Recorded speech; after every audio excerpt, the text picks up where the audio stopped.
Hi, everyone. This is Maheen from Canadian SME Small Business Magazine. I hope everyone had a great weekend. The Canadian SME, in partnership with Public Services and Procurement Canada, Office of Small and Medium Enterprises Ontario Region, will deliver a myth-busting presentation on federal procurement for Canadian small businesses. Did you know that the government of Canada buys billions worth of goods and services each year? Do you think they only buy from big companies? Would you be surprised to learn that many of these contracts are awarded to small businesses in Canada? Let us help you decide if selling to the government of Canada is appropriate for you. Join us to dispel some myths about selling to the government and find out what the government buys, who the government buys from, how the government buys. I would like to welcome Mr. Menelaos Argiropoulos, um, also known as Mr. Manny. Mr. Manny has been working for Public Services and Procurement Canada, Ontario region since 1991. He has held various positions ranging from real estate advisor to Geomatics Project Manager and is currently the Chief SME Stakeholder Engagement with the Office of Small and Medium Enterprises in Ontario region. Mr. Argiropoulos is responsible for supplier outreach and engagement for OSME. He also delivers seminars that assist and inform suppliers on how to do business with the Government of Canada, how to navigate the federal procurement system, and how to utilize the federal procurement website. Please join me in welcoming Mr. Manny. Thank you, Maheen. Thank you very much for that introduction. I want to thank also all of the crew at Canadian SME, SK and his team for putting this opportunity together for us to engage and to inform businesses on the session here today about myths that are out there about federal procurement and also some aspects of how to get involved in doing business with the Government of Canada. My name is Menelaos, Manny Argiropoulos, and I'm the Chief of SME Stakeholder Engagement with the Office of Small and Medium Enterprises out of Ontario Region. I'm going to begin, first of all, before we get started, by doing an acknowledgement, an Indigenous proclamation announcement before we begin all our sessions. So bear with me here. I know we're not in person, but it goes without saying, anywhere we do business here in Canada, we have to acknowledge the people that came before us. So we will begin by acknowledging that we are meeting on Aboriginal land that has been inhabited by Indigenous peoples from the beginning.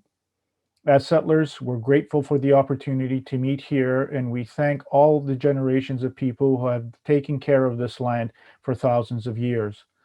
Long before today, as we gather here, there have been Aboriginal peoples who have been the stewards of this place. In particular, we acknowledge the multiple territories we are all joining from all across Canada here today. We recognize and deeply appreciate their historic connection to this place. We also recognize the contributions of Métis, Inuit, and other Indigenous peoples have made both in shaping and strengthening this community in particular, and our province and country as a whole. As settlers, this recognition of contributions and historic importance of Indigenous peoples must also be clearly and overtly connected to our collective commitment to make the promise and the challenge of truth and reconciliation real in our communities, and in particular to bring justice for murdered and missing Indigenous women and girls across our country. Thank you for that opportunity. Before we got started, I'd like to share my screen now to begin the session for you today on myth-busting federal procurement. And it's something that I hear a lot of, obviously, when I'm doing these sessions with businesses. I've been doing this since 2008, so I'm a veteran of it. It comes natural to me. But before that, I was a business of my own, and I went through a pretty difficult time at times of engaging the federal government and doing business. However, things have changed quite drastically since the early 2000s, and the introduction of OSME has helped quite a bit. So if you want to find out more information about federal procurement, you can go through the canada.ca web portal /OSME, or just simply go through buyindsell.gc.ca, the authoritative source for federal procurement. But there's a lot of myths out there that I want to kind of put a little bit of an understanding for you on, so that you can better get a feel for exactly if they're true or not, because a lot of the myths are such. They're just myths. And I'm going to dispel a lot of them with some of the details that I'm going to provide you. Then I'm going to go over briefly about what steps you should look at to getting started in doing business with the government of Canada as a tail end to this presentation. And then we'll have some time to take some questions through the chat. So, one of the biggest myths out there is how much does the government buy? Well, the government buys quite a bit of goods, services, and construction on an annual basis. Essentially, what it boils down to, if there's a demand by the government of Canada to procure something for our day to day operations or to keep our operations going on a daily basis, we're going to need to buy it. So, as a supplier, you're part of the supply chain, you're the supply. Is it possible for you to do business with us in our marketplace if there's a demand? How do you go about doing that? On an annual basis, the government of Canada is one of the largest buyers in all of Canada. You can see here some statistics from 2018-19 that it was about a $15 billion marketplace for goods, services, and construction that we bought. This year with the impact of COVID, you're going to see this number jump quite a bit as we're buying a lot of stuff for personal protective equipment or vaccinations, which will see our spend increase astronomically this year. But most of the time, it's about 15 to $20 billion. You can also see here that on average, we do about 400,000 contracts annually within the government of Canada for procured goods, services, and construction. That's a pretty large amount of contracts issued. Likewise, you can see that we do well over 1 million credit card transactions this year for commonly bought goods and services that we need to keep our operations going. So I'm just trying to set the context for you moving forward in the presentation as we go along. And we come across some myths like this one, for example, the government doesn't buy from small businesses like myself. Well, that's not necessarily true. As you saw, there's 400,000 or so different types of contracts that we award on an annual basis. 90% of those contracts are valued at less than $25,000. So, which is an ideal marketplace, especially for small and medium enterprises, which we're hoping a lot of you here today are. In another aspect of it, for contracts are valued for simple type procurements, which we purchase under $10,000, we spend about $500 million overall annually in this type of space, which is a niche area for SMEs. You can see the breakdown in the pie there as well. So another myth that's out there is I'm too small to do business with the government of Canada. Well, essentially, no one is too small to do business with the government of Canada. I'm here to tell you that. We don't discriminate against anyone that wants to learn about federal procurement, and that's what our role is, to help assist. But our focus is on small and medium enterprises using Innovation Science Economic Development Canada's definition, formerly Industry Canada. You can be a sole proprietor, an individual who has a skill set, and we need that skill set to provide us some aspect of procurement. If we let out the procurement competitively, you can compete and be awarded a contract. So essentially, you don't even have to have a business name or number to do work with us. It can be a consulting contract. Or you're a micro business, one employee up to four employees is considered micro, 5 to 99 is considered small, 100 to 499 is considered large. So any of those businesses, OSME is here to help assist and inform them about how to get involved in navigating the system so that they can make better decisions in doing business with the government of Canada. Because as we said, it's a very large marketplace and a lot of them are not even aware they can do business with us. So this is why I'm here today, to inform and assist you about all of this. And then above 500 is large companies. And of course, there's a lot of involvement by large companies in federal procurement. Some of the requirements, for example, are so large that even large companies can't compete for them on their own. So they build consortiums, partnerships with smaller businesses to respond back to those types of requirements that are in the hundreds of millions of dollars. So there's a marketplace and a proper marketplace for whatever type of business that you are. Now, another myth out there that I want to dispel is that the government doesn't buy for businesses like mine. You're not. I mean, you might be unique, you might be in a space where we don't buy. However, the government of Canada is trying to make federal procurement much more open, fair, transparent, and inclusive to all Canadians, but all businesses all around the world, especially because we're impacted by trade agreements that we have in place. But the focus of recent has been on certain key priority areas, underrepresented segments of society and business, which include green and clean tech type of procurement and businesses, where we want to start looking at opportunities that present a much more greener solution for the government of Canada, obviously to help us reduce our carbon footprint and improve our environment for future generations. So that's an important priority that we're looking at. Women-owned and women-led businesses, as if you heard by the minister, announced that they want more participation by women-owned businesses in federal procurement. So we're introducing new mechanisms, new ways to help promote procurement opportunities to women-owned businesses, but also inform women-owned businesses that we'd like to see more participation in our federal procurements. Other underrepresented groups, minority groups, as well as LGBTQ diverse groups are all part of the equation as well, including our Indigenous peoples. As you also may have heard, there's an announcement that the federal government is looking to increase spend by 5% to Indigenous businesses right across the board by all Canadian departments. So we're also doing a lot of new work with New Canadians and social enterprises as well. So the government is making a conservative effort to move procurement into a modern position to make it more accessible to more individuals, which ultimately proves to be positive for the government of Canada because we have quality suppliers providing responses to us, more suppliers providing responses to our proposals, and also we will be probably attracting good competitive pricing for those opportunities. Another myth that we have out there is that the government doesn't buy what I sell. You'd be hard pressed to know that we buy quite a few things. You can see the commonly bought commodities, obviously for our operational needs.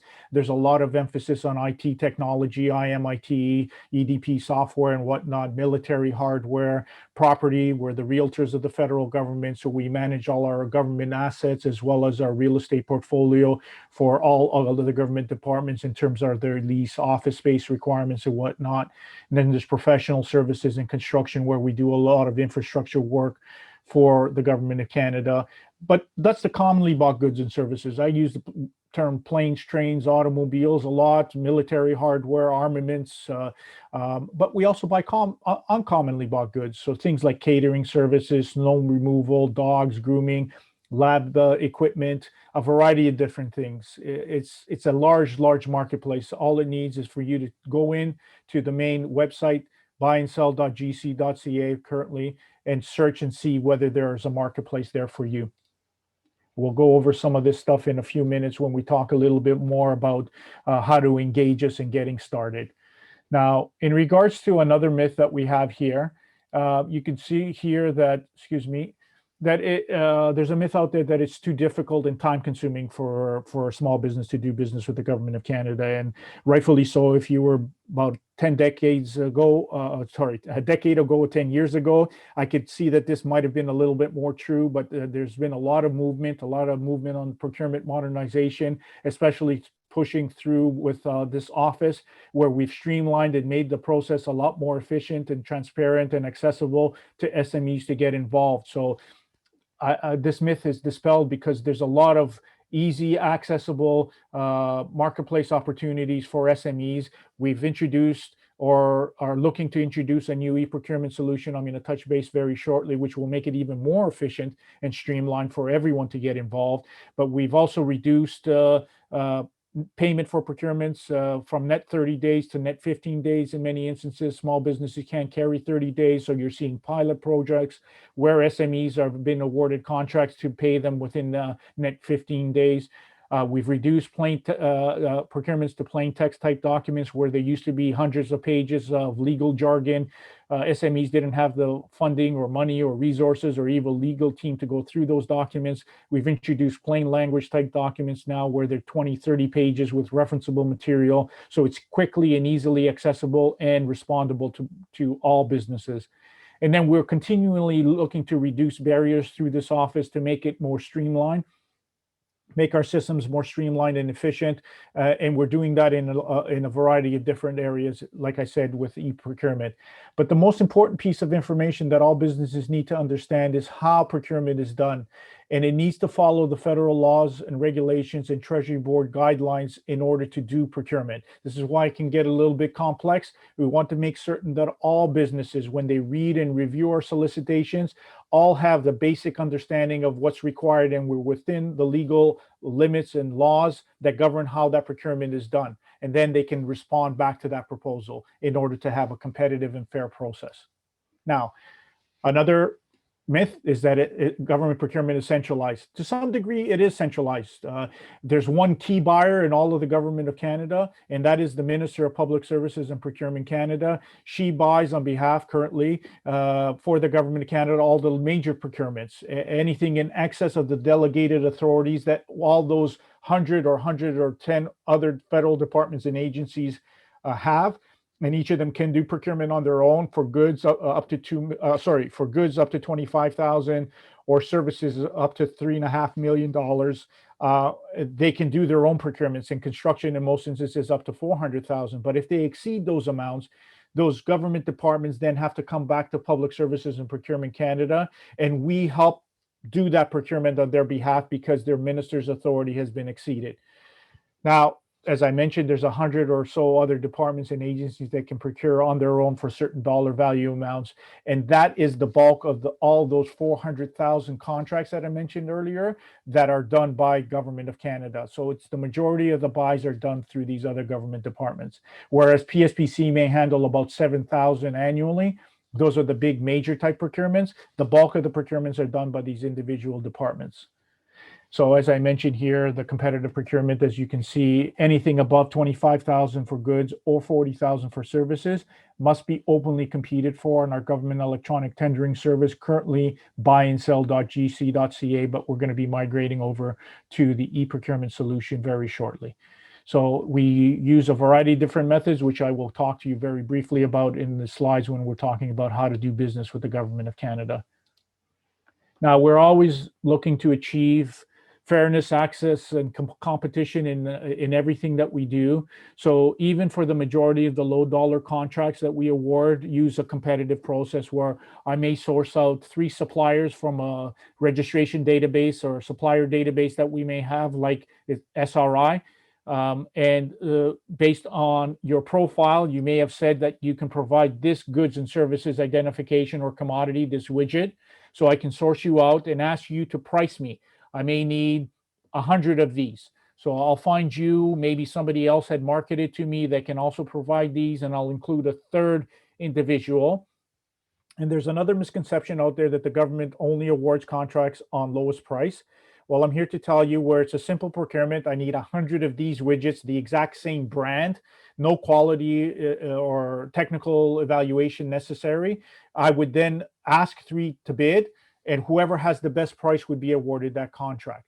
So lowest price prevails. However, if I needed to technically evaluate and there's a technical component to it where I need to assess merit, I would then do a competitive process and then award based on technical merit and then pricing. A combination of the two, known as best value to the crown, would be awarded that contract. So it's not always on lowest price. You have to read the details in the solicitation itself to determine how we're going to select you and how we're going to award a contract.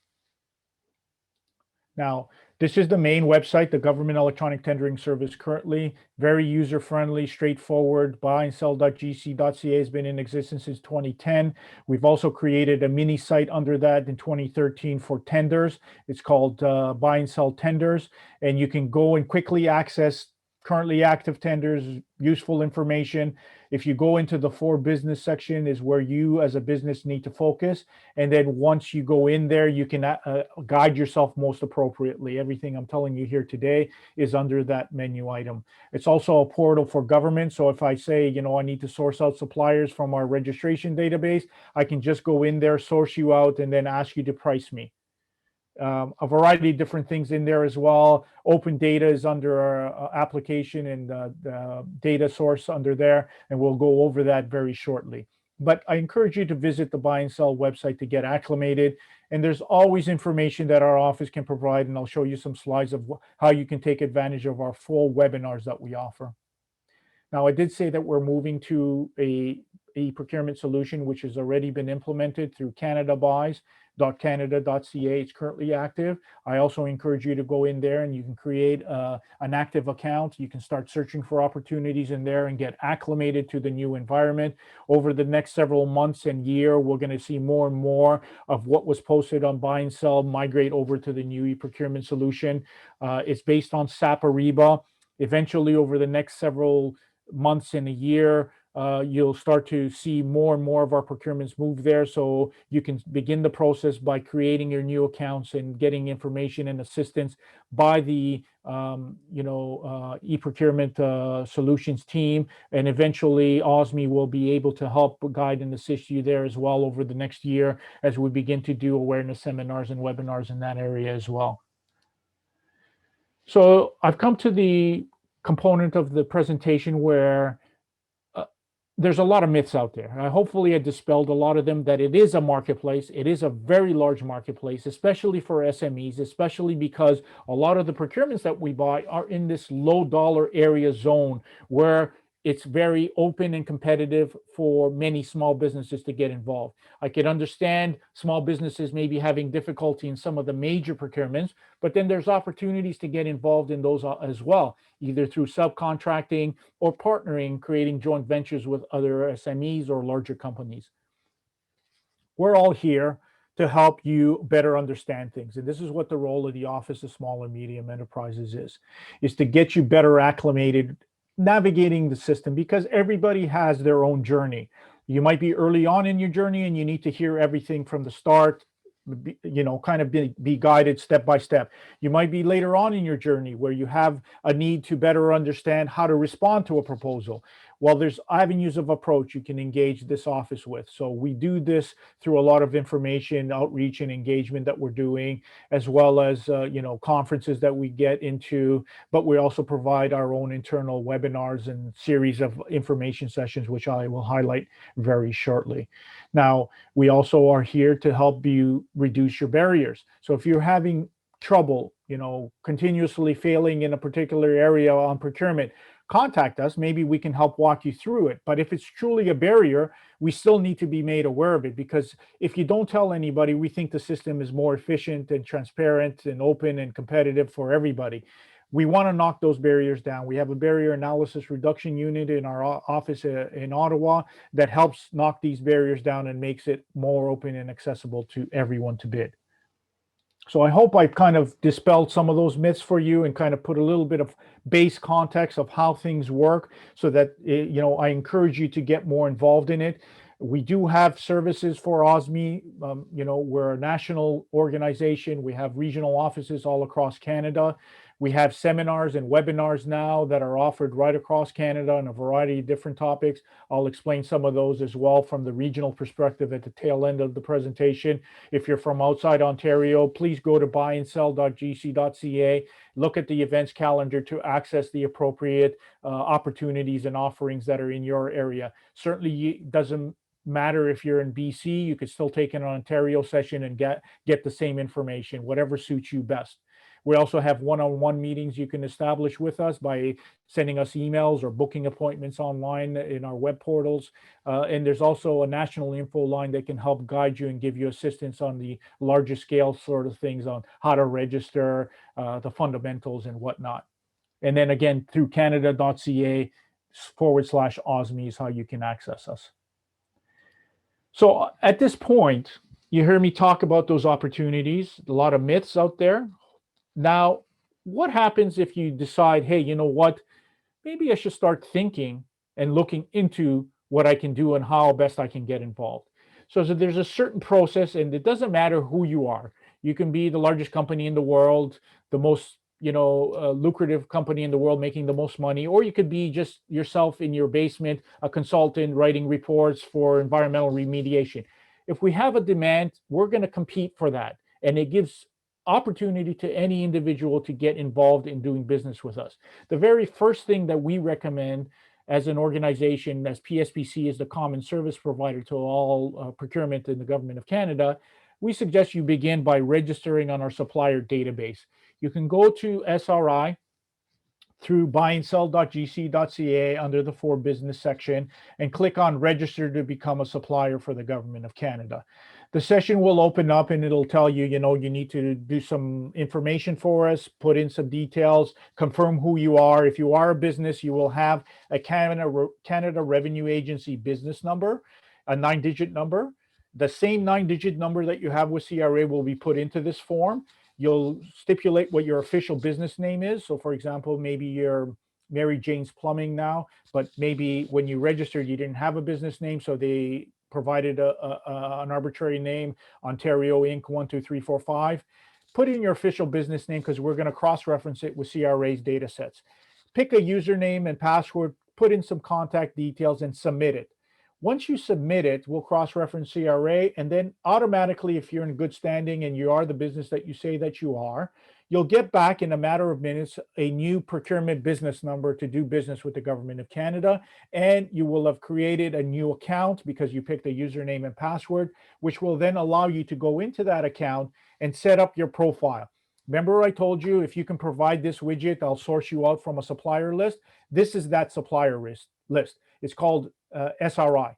And you have a procurement business number. Once you go back into that account with your username and password you created, you can then go in and pick this commodity code for this widget. If you provide this widget, it could say GSIN ABC123. If you can provide that, you would select it under your profile. So when and if we go out for a GSIN code ABC123, I might find you and then ask you to price me or ask you to respond back competitively to that opportunity. Now you could promote yourself and maybe market to me, and maybe I have your marketing material and I remember the next time I go out, I'll include you. So you become 1 in 3 as opposed to 1 in 100,000 that it's in the SRI. So there's ways of getting involved afterwards. But the first fundamental starting point is registering to become a supplier with the Government of Canada by going through the SRI on buy and sell.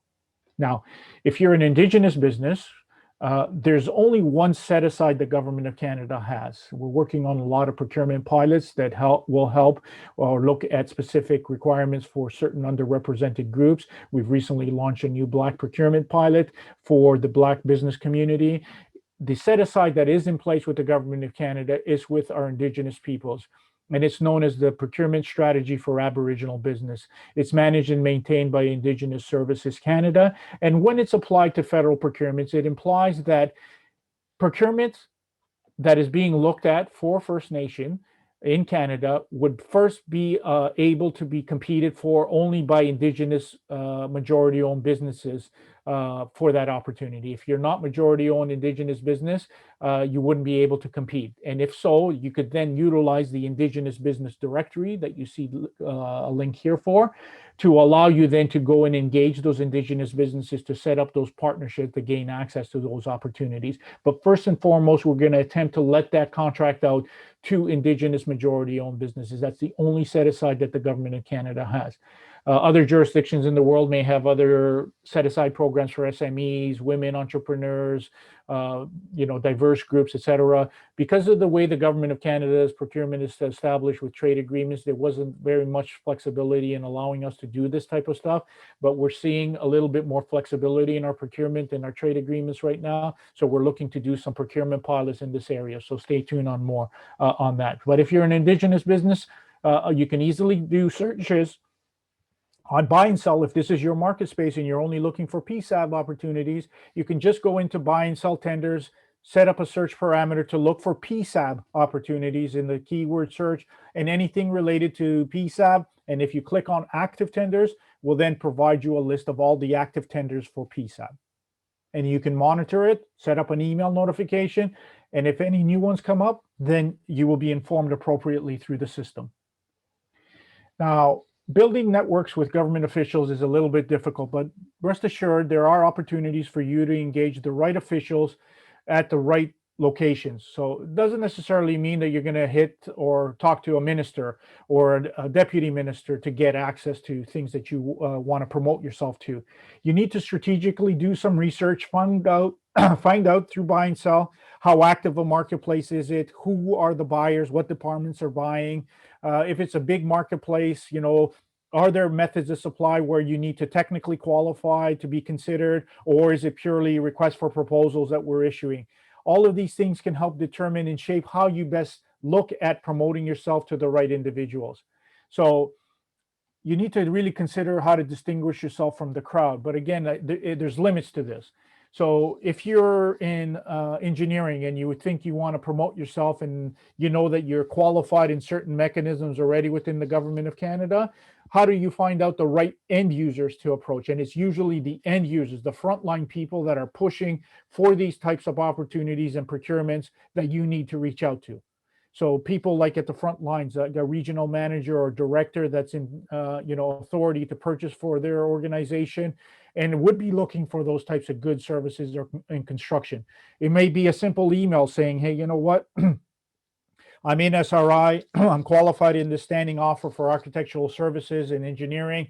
If you do go out and you have a need, here's my organizational brochure, and I'm qualified here for your consideration." Now, a lot of the times, government officials may be able to suggest some suppliers be utilized in some of the competitive contracts. Other time, the system provides it to them. So rest assured, as long as you do your due diligence and inform people, there might be an opportunity to reduce yourself to a smaller group of suppliers that responds back to that. But if there's mechanisms already in place where we pre-qualify you, there's terms and conditions that govern exactly how we're going to select and how we're going to award a contract. So you're subject to those. So no amount of, promotion or marketing will help you in those opportunities. So again, it's properly getting involved and properly identifying yourself to the right end users that will be or show you, benefits in this regard. Keep that in mind. So some of the things to consider in this area: knowing your business, know who your clients are, knowing how competitive you are, how big a marketplace is it, are we buying from current suppliers currently? If so, is there a technical qualification method of supply that you need to look for on buy and sell so you can respond to try and qualify? If so, we can't do business with you unless you're qualified in that procurement. So those are known as standing offers and supply arrangements. I encourage you to take our second seminar on that, and also our third seminar, which goes thoroughly over what those are. And then you also have to decide if you're going to be a prime contractor or subcontractor, because opportunities with the government of Canada only means that we're going to be dealing with the primes. That's the relationship. We don't deal with the subcontractors. If you're a subcontractor, you're going to be in contract with your prime. So you need to decide on that. You should get involved with other organizations. If you're in engineering, I'll use the same example. Maybe it bodes well for you to become a member of the Professional Society of Engineers or some other engineering group out there, because whenever we do major procurements or consultations in certain space, we would go through these organizations. If you're not involved with them, you might be missing out on all these things. Also, for larger type of procurements, thinking a little bit outside the box, if we have or implement the industrial and technological benefit policy, if you want to find out more information about that, I encourage you to go and learn more from FedDev Ontario or Innovation Science and Economic Development Canada, as they may manage and maintain that policy. But when it's used within federal procurement, what it implies is they're mostly for major procurements in excess of $100 million for military, or over $30 million for some procurements, general procurements. What it means is we know there's likely no capacity in Canada.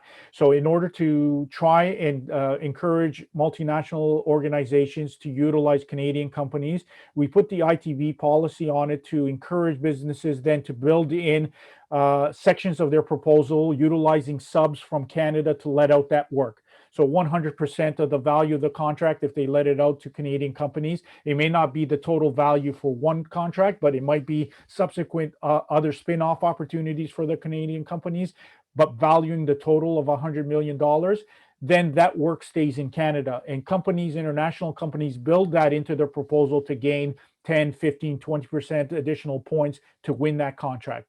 So from your end as a supplier, how you get involved is you look for these larger opportunities where they're going to have announcements or industry days where all these primes are going to congregate.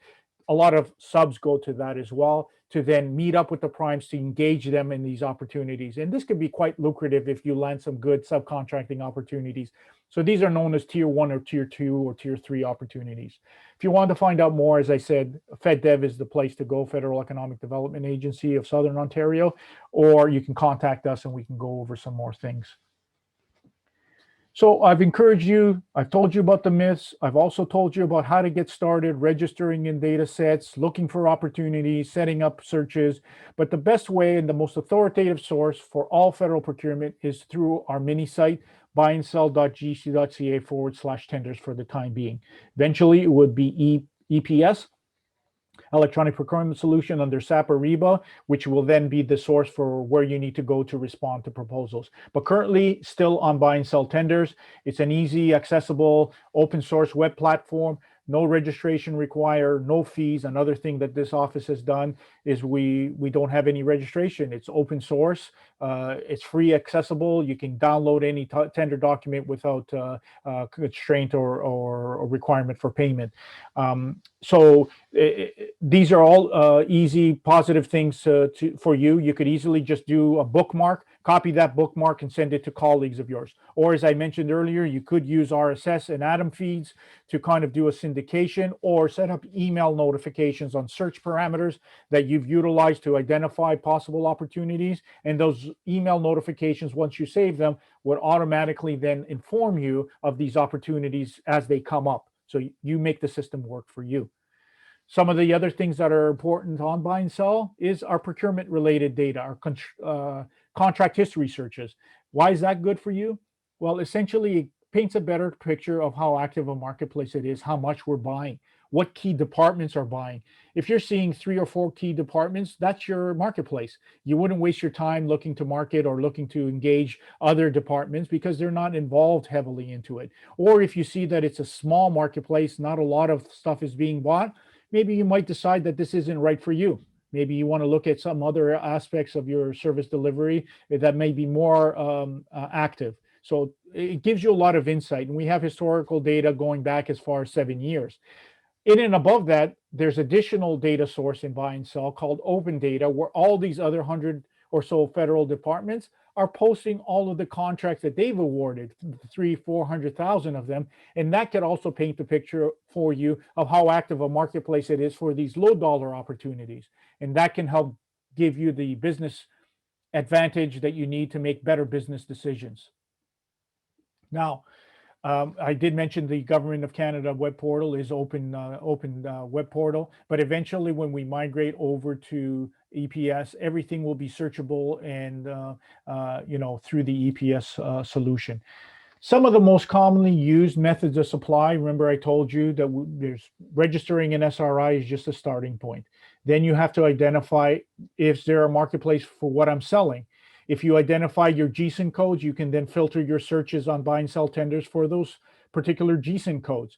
If it's a professional service, for example, you may need to also consider if it's less than $105,000 currently, we have a mechanism called Pro Services, which is a supply arrangement that indicates that if you want opportunities for the Government of Canada below that threshold, you'll need to qualify technically first under Pro Services, because only through there would we be looking for suppliers. If you're not qualified in there, you won't have access. So in and above just registering an SRI and searching and making bookmarks, you may need to also take this approach and qualify for low dollar professional services under the Pro Services umbrella. They include both IT and non-IT, about 154 different categories and streams. And then the IT components are the task-based informatics professional services. So then you go into other supply arrangements to technically qualify that need more experience, more requirements for you to qualify. But these are for opportunities up to 3.5 million or 3.5 million and above for the larger opportunities. And then tasks and solutions are for all of those categories where it's non-IT related. And again, same type of thing exists. It could be a standing offer or a supply arrangement. I encourage you to take our second seminar where we go over what all of these other methods of supply are and how you can look to qualify for them. Other things that this office has done to help modernize procurement and also make it more accessible and streamlined and efficient is a collaborative initiative that we've introduced with our other levels of government within Canada. So the provinces, the territories, the regions, the municipalities, the school boards, all of these groups, we've come together, and through our office and this Canadian procurement, collaborative procurement initiative, we're encouraging those lower tier governments to look at these mechanisms that we've established, these standing offers to start off with, and potentially moving to our supply arrangements to allow them to utilize and select suppliers from those lists instead of them going out and creating their own lists, ones of asking suppliers to also qualify in those methods of supply. Suppliers can qualify in one central standing offer and be accessed by all levels of government. Much more efficient, much more streamlined, gives the lower tier governments access to all of these suppliers that have completed and qualified at the federal level, which also then moves towards more competitive pricing for all levels of government and quality goods at the end of the day. So if you're not aware of this, contact us. But if you're dealing with other jurisdictions out there, like municipalities or school boards or hospitals, let them know that this program exists and they can contact our office and we can engage them to see about whether or not they're interested in utilizing our methods of supply moving forward. Again, another aspect of modernizing procurement. Sometimes we do non-competitive, and when these happen, there's obvious reasons for them. It could be a pressing emergency where people's lives are at stake. I'm not going to waste time 4 to 6 weeks to do a procurement, another week or two to evaluate and assess and award a contract, and then what? By then, people's lives are gone, and the emergency may already be over. It's inefficient and improper for us to do that. What we would do is we would award a contract non-competitively, like let's say the Fort McMurray fires or the ice storms, natural disasters, and whatnot. I'm not going to waste that time. I'm just going to say company A, B, and C, please go out there and put out those fires. I'll pay you for it. It's in the best interest of Canadians for us to go out and do that if we're involved at the federal level. Or it's not in the public's interest, where it's a national security, heightened threat of terrorist attacks at our airports. I have a new solution, a new system that I can introduce. I'm not going to run a regular procurement to allow the bad guys to know exactly what we've integrated into our security, because it's open competition. We would need to divulge what it is. So if it's not in the interest of national security, we won't compete it. We'll say, okay, company X, please put those in our airports to deter the threat. And we would do that without competing it. It's less low dollar value, a simple type of procurement. Maybe it's a cost overrun in some of our projects. Up to 100,000 for architectural and engineering services are allowed. And then we could issue a sole source contract to have company A finish that off, instead of running a competitive contract, trying to find another supplier who then would need to finish off what company A did. So or if it's less than $25,000 service contract, it's something simple, very straightforward. I may be able to issue a sole source contract, but even there, we strive to do some competitiveness to it. And I'll talk to you about that in a second. The last one is also one supplier is known. So as I mentioned, sole proprietors of business consulting, you're a leading authority in the world in something. Who am I going to go to? I need you to do that report for me. I'm going to issue a sole source. I'm going to say I'm going with company B. They're the ones that are a leading authority in the world. I need it done. Copyright, license, patent, or I have software. I need that software. Your company makes that software in the world. Only ones in the world. I can issue a sole source contract for that. But even so, we strive to achieve fairness, access, and competition by issuing an advanced contract award notice for that example. For example, a simple service contract less than $25,000. I don't know if this person is a leading authority. I think they are, but I want to be certain that I'm doing this right. I'll post an ACAN on buy and sell tenders, letting the world know, hey, I'm coming into sole source with this company because of these reasons. If you can show me a statement of capability that you can do exactly what we're saying here, we'll stop that sole source and do a modified RFP right away to issue a contract within a week or so. But it would be competed as opposed to sole source. But if we still see that there's no capabilities by anyone else out there, we'll issue that sole source. And these are posted on buy and sell tenders as well. If you want to consider helping yourself in helping shape federal procurement, you can also set up searches for your commodities for requests for information or letters of interest. This is when the government goes out to the business community and asks for feedback to let us know what should we be considering in future procurements that we're going to be doing in this commodity or space. That's your opportunity then to voice your opinion and say, hey, you know what? You guys have been doing it wrong for a long time. You really need to get modernized. This is what you should be looking for. This is what you should be considering. Our procurement people will take all that feedback back, work with our clients if it's an external client like a Government of Canada department, and then together put the terms and conditions to properly set up that procurement. So it's at this point where you help shape that procurement. It's not at the time when the procurement is posted and is being competed for, and closing period is within a couple of days for you to come and tell us we're doing it wrong. At that time, it's a little bit too late. So there's mechanisms as well for you to get involved in shaping federal procurements as well.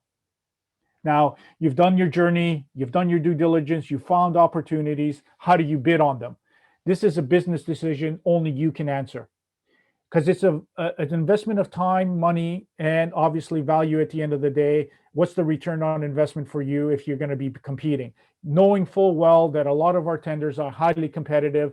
It's open to Canadian companies, international companies, and whatnot. So you need to be certain that it's going to be worthwhile for you and you have a chance. At a minimum, you need to meet what is known as the must-haves.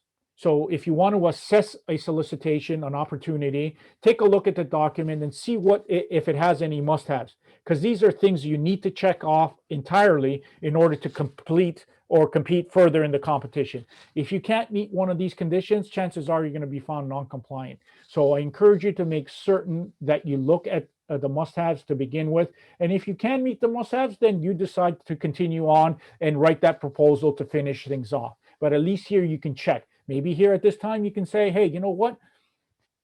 I can do about 80% of this, and I check off 5 of the 6, but I need somebody else to do the 6. Maybe at this point you can decide to go after a subcontractor to fulfill that need, and then you can still apply for that opportunity, but your solution will include a subcontractor solution. Just letting you know that it could be a variety of ways that you get involved. So just some key things to note when you're bidding, and there's a whole session on bidding on opportunities the second week of the month. Just pay attention to all the details. The cover page has a signature page. Make sure you sign the signature page. Make sure you look, if it asks you, if you're bidding an opportunity and it's a procurement pilot we're doing, like for Black businesses, for example, right off the bat, we say, in order to pre-qualify you as a Black-owned business, you may be subject to this certification, which is a self-attestation that you are a Black-owned majority business, or that you are a small and medium enterprises based on your employee size. You need to self-identify in order to be considered for this procurement pilot. Should you not submit those, then you'll go into the regular stream. However, if you do submit them, then you'll be evaluated for that as a social procurement. So that's how you can get involved, but pay attention to the details, and the authoritative source is that solicitation document that you're reviewing. Submitting your bid, have others look at it, obviously sign and endorse it. Again, I encourage you to take the second seminar. It goes through all of this, but again, once you're ready, you have to follow the terms and conditions that are in that document and respond back appropriately. Sometimes it may need you to acquire security clearances, and security will be on the document itself. If there is security requirements, the Contractor Security Program has a form that is issued through an active procurement known as a Securities Requirement Checklist. Any security requirements need to be in place. So you would then look for this right away when you're looking at opportunities. And if there's an SRCL, you would submit it to get approved or get the process started, because it takes about a month and a half to get your reliability status, which is DOS clearance, entry level. For the high-end security, facility screening, and top-level secret, it can take up to a year. So it could take a long time. Get into it and make sure that you can apply to it appropriately. You'll be subject to electronic fingerprinting, as all suppliers are currently. Even employees of the Government of Canada are subject to that. Mandatory credit checks will be done, as well as a secondary level of screening. Much more things. So at your leisure, when you get these slides in the next few days, we're going to be coming out with a feedback form and a link to the slides, asking you to provide us feedback, and then you have a copy of the slides for yourselves as well. So follow through on the contract screening. We do offer contractor security screening sessions the fourth Wednesday of every month through our office in Ontario region. You're welcome to attend those. But always stay on top of how procurement is modernizing. There might be some changes to contractor security. You might want to look on their website as well, and the information was there for you. Now, there's also a fraud tip line that you need to consider as well. And when we get to that, if you suspect fraud, you can easily submit to it. Ultimately, I'm giving you a lot of information, but I want to encourage you to look into things on your own. Potentially, you may be successful in winning a contract. Don't begin any work until you actually have a signed document from us endorsing and saying, yes, the contract is signed. We're in contract. Please proceed with the rest. Don't do any work before then, because if the contract is not signed and something happens to it, we cannot pay you for that work. Once it's signed, you produce your documents. It could be a purchase order document saying, here's the quantity, the volume, the price, my PBN number is on here. We issue the invoice, we sign off, you deliver, we pay you net 30 days after receiving the goods and or service by direct deposit. And that's how it works. So all to say, OSME, Ontario region, OSME across Canada is here to help guide and assist you in your journey. These are the sessions that we offer on a regular basis throughout the month on every Wednesday. The fundamentals is what I generally went over here, but it's a 2-hour session to put things into context. Bidding and opportunities is how to read a solicitation document, what sections are important, how to respond to it, how to understand how you're going to be evaluated and potentially selected and awarded a contract. Supplying professional services talks about all of those different standing offers, supply arrangements for professional services, and how they would impact how you get involved. And then the fourth Wednesday of the month is on security clearance. They've all been strategically organized to help you learn as you go along. The first one first, the second one and third one, but you can take any one of them. But we encourage you at least at a minimum to get the context. You can then contact us for one-on-one appointments or set up 30-minute sessions, either by booking online with OSME Ontario region or sending us an email to book an appointment. We have regional offices, as I said, all across Canada. Our regional offices are here. Ontario is located in Toronto, Atlantic in Halifax, Nova Scotia. For all the Atlantic provinces, Quebec is in Montreal. Outside the Gatineau area, National Capital Region is Gatineau and Ottawa area in the National Capital Region. Western is in Edmonton for all of the Western provinces, including Nunavut and Northwest Territories. And Pacific Region is in Vancouver for BC and the Yukon. All very good offices that can help you. I'm not sure where you're joining us from today. Our registration indicated we had a good cross section from all across Canada. So I encourage you to get in contact with your regional support lines. And at this time, just going to end by summarizing a lot of opportunities, a lot of myths out there about federal procurement. Do not be discouraged. It is a marketplace. It's a lucrative marketplace if you get involved. If you don't get involved, then obviously it's not an opportunity for you. But take a look, invest a little bit of time. Some people find it frustrating. Come to OSME. Let's work it through, see where we can help you along your journey. We're here to bring you at least to the front door. Okay, then you'll need to make those decisions on how to move forward, whether it's bidding on opportunities, qualifying in opportunities, or simply looking for subcontracting opportunities with others. So at this point in time, I'll pause here and I'll take some of the questions that you might have in the Q&A. So our first question is do we add our company at the buy and sell website? Yes, I encourage you to go to buyandsell.gc.ca, look at the SRI to start your registration and create an account. At least you'll have a procurement business number. At the same time, because we're now transitioning into the new electronic procurement solution, you might want to go to canadabuys.canada.ca and look to create an account in there to be prepared for future procurements that are going to be migrating over to that. Now, do I have to register on both the buy and sell and Canada Buys? I think I just answered that in that previous answer. So I encourage you to look at both avenues here. Certainly for the foreseeable future in the next few months to a year, buy and sell will be working in tandem with Canada Buys. You'll see more and more solutions and opportunities on Canada Buys, and eventually buy and sell will sunset. Until we get to that time, though, you might be seeing opportunities in both. How can we find prime contractors? Good question. So I'm still sharing my screen, I believe. I'm going to go to the actual buy and sell site here. So if I go to opportunities on buy and sell tenders, this is how the site actually looks for businesses, is where I told you to go. If you go to register as a supplier, you can begin your journey by registering. But if you're just wanting to search for opportunities, here's the tenders website. I can click on active today and get access to all of the tenders. But let's just go into one of these and I'll show you how you can look for subcontracting opportunities. If I click on here and go to this first request for proposal, for example, this might be new. What happens is there's an automatic link up here that says list of interested suppliers, terms of use.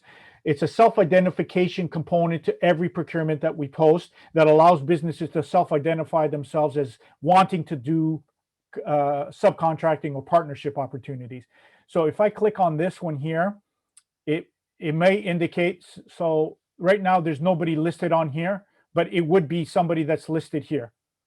And people would be adding their names on there, and you can reach out to them because they've self-identified themselves. So I encourage you to go back into into buy and sell tenders, and maybe, some of the older ones might have opportunities for you to click on and see if there's any partners.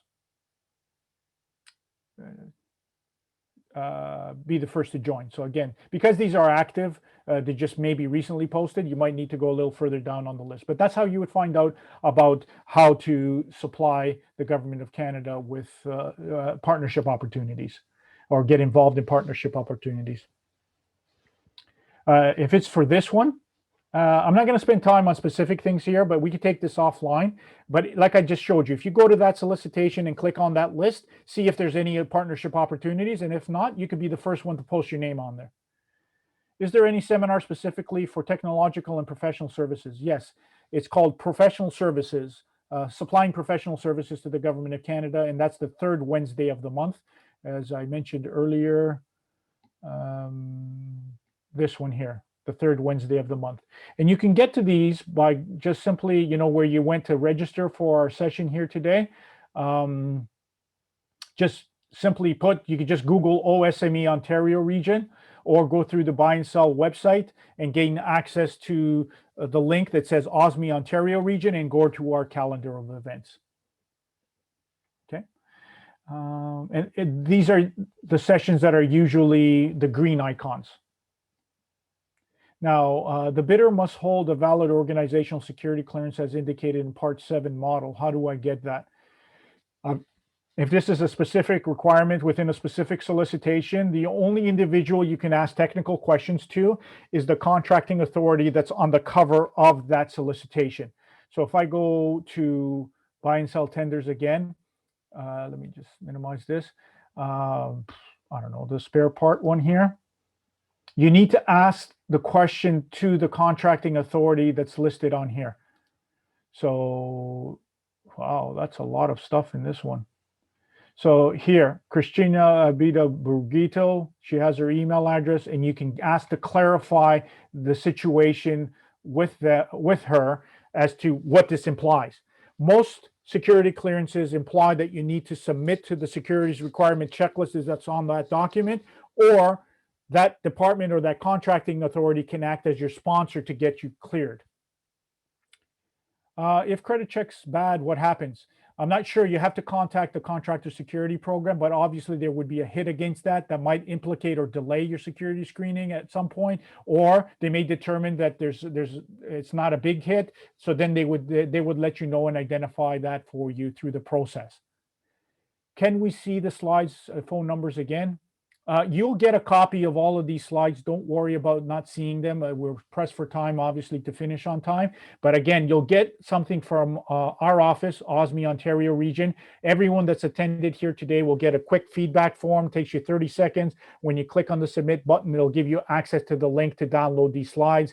And if there's any one out there, I know SME, Canadian SME, will also post this as a recording, and it will be downloadable through them as well. Okay. When will the slides? When will the site for Black-owned businesses be launched? That's a different program entirely. So there's a new Black procurement pilot being done, but the Black procurement, The procurement pilot for Black businesses has already been launched, and there's some that have been already been put out there. In Ontario region, we had 4 of them that have been launched. Others are continuing. The pilot will continue for the next little while until such time it will stop, and then a lessons learned will come out of it. Eventually, it might come back to it, or other pilots in other areas will be looked at as we're looking to identify ways to better improve access to these underrepresented businesses. So stay tuned on that. But if you want to find out more, please email us at the OSME mailbox where you received our email notifications, or the one that's on this slide at the bottom.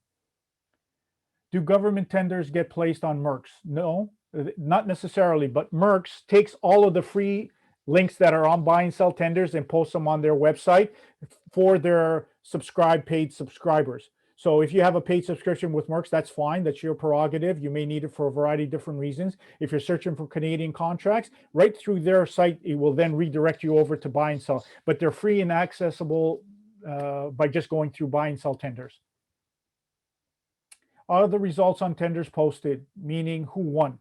Yes. After award, about a week or so, depending how complex the project is, eventually something will be posted on buy and sell tenders as a contract history award.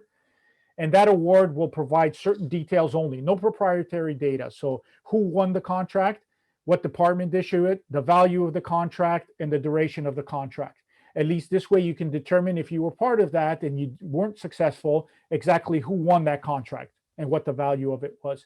Now, after every opportunity, when people are bidding, if they've been found non-compliant, you have a recourse mechanism to follow up with that contracting authority to do a post-award debrief. And they'll tell you where you've gone wrong, but they won't divulge how well you've done against others. Okay? Just note that that's possible. I know we have a shortness of time, but I want to give opportunity here. If I don't answer everything, I'm going to ask that SK, allow us to, bring these questions back and potentially answer them for you. But I see here there's quite a bit of questions remaining. So SK, I'm going to leave it to you. It's now 1:30. If you want us to tackle a few more, we can. If not, we'll take them back and we'll try to answer them. Thanks, Mr. Manny. That was a wonderful and very informative session on doing business with the Government of Canada. I will definitely take these questions and send them to you externally, and you can get back to them. Great questions, everybody. I hope everyone joined today enjoyed the session and got the information that you were looking for. We hope you will consider donating your time again in the future. Have a good day, and don't forget to subscribe to Canadian SME Small Business Magazine. Visit canadiansme.ca. Thanks again. Thank you, everyone. Appreciate Goodbye. it. Bye-bye.